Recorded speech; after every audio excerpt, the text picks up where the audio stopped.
এই মুহূর্তে রাষ্ট্রীয় অতিথি ভবন পদ্মায় রয়েছেন সহকর্মী নাফিজউদ্দৌলা। সরাসরি চলে যাচ্ছি তার কাছে। নাফিজ, পররাষ্ট্র সচিব পর্যায়ে বৈঠকটি তো চলছে, কোন বিষয়গুলো বেশি গুরুত্ব পাচ্ছে কি জানা গেছে? আর আজকে রাতেই বিক্রম মিসরি ভারতে চলে যাওয়ার কথা, সেক্ষেত্রে আর কি কর্মসূচি রয়েছে তার আজকে? Double million offer Walton fridge কিনে পেতে পারেন 20 লক্ষ টাকা, রয়েছে কোটি কোটি টাকার নিশ্চিত উপহার। আপনি জানেন 12 ঘন্টার সংক্ষিপ্ত সফরে ঢাকায় এসেছেন ভারতের পররাষ্ট্র সচিব বিক্রম মিসরি। তিনি ঠিক 8:30 নাগাদ ঢাকায় এসে পৌঁছন। বিমানবন্দরে তাকে অভ্যর্থনা জানিয়েছেন ঢাকায় ভারতীয় হাই কমিশনার প্রণয় ভার্মা। এবং আমরা যতটুকু দেখতে পাচ্ছি যে এই মুহূর্তে রাষ্ট্রীয় অতিথি ভবন পদ্মায় দুই দেশের ঢাকা বাংলাদেশ ভারতের পররাষ্ট্র সচিব পর্যায়ে যে বৈঠকটি আছে সেই বৈঠকটি চলছে।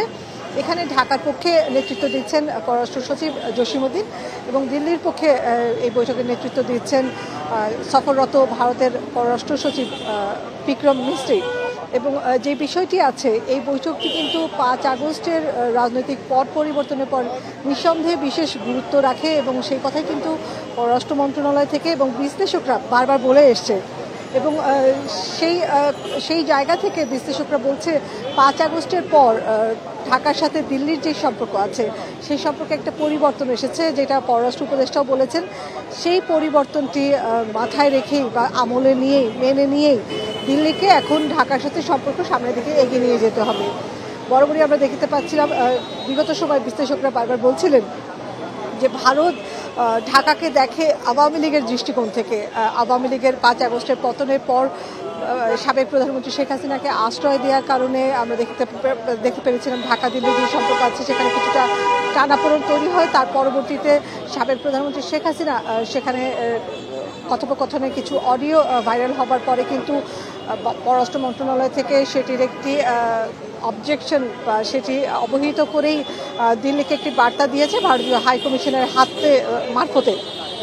যদিও সেই বার্তার কোনো জবাব আসেনি। সেই বার্তায় বলা হয়েছে যে এই মুহূর্তে যেহেতু ভারত সাবেক প্রধানমন্ত্রী শেখ হাসিনাকে আশ্রয় দিয়েছে, তাই দিল্লিরই এটি দায়িত্ব বর্তায় সাবেক প্রধানমন্ত্রী শেখ হাসিনাকে যে কোনো ধরনের রাজনৈতিক কর্মকাণ্ড থেকে বিরত রাখার বিষয়টি, সেই বিষয়টি দিল্লিকে অবহিত করা হয়েছে ঢাকার পক্ষ থেকে, যদিও তার কোনো উত্তর আসেনি।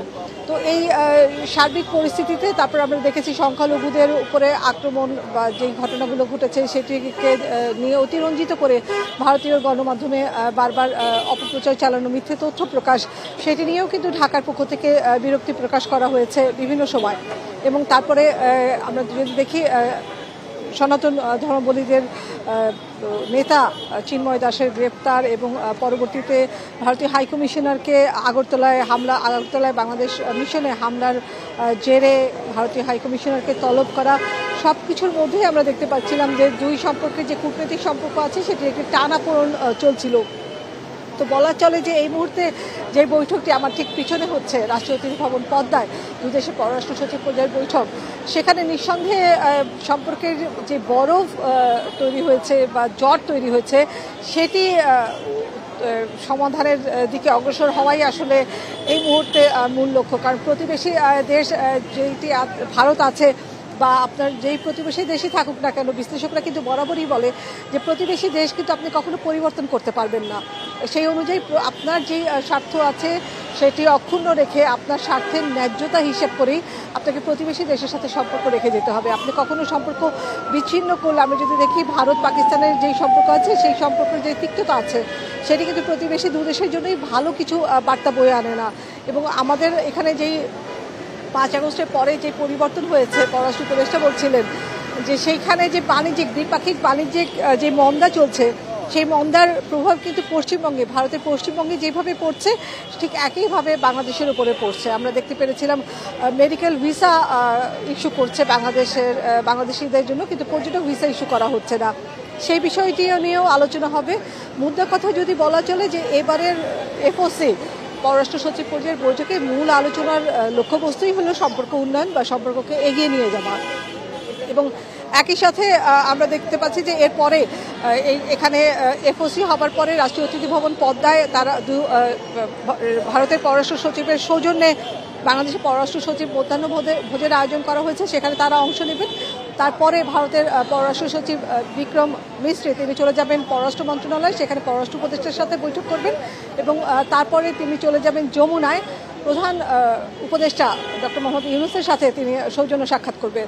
বলা চলে এই 12 ঘন্টার সফরের মধ্য দিয়ে ঢাকা দিল্লির যেন একটি সম্পর্কের অগ্রগতি হয় সেদিকেই আসলে বিশ্লেষকরা তাকিয়ে আছেন বা সারা দেশের মানুষই চিন্তা ভাবনা করছেন। জি, ধন্যবাদ আপনাকে। ভারতীয় পররাষ্ট্র সচিবের ঢাকা সফর এবং তার কর্মসূচি নিয়ে জানাচ্ছিলেন সহকর্মী নাফিজা দৌলা।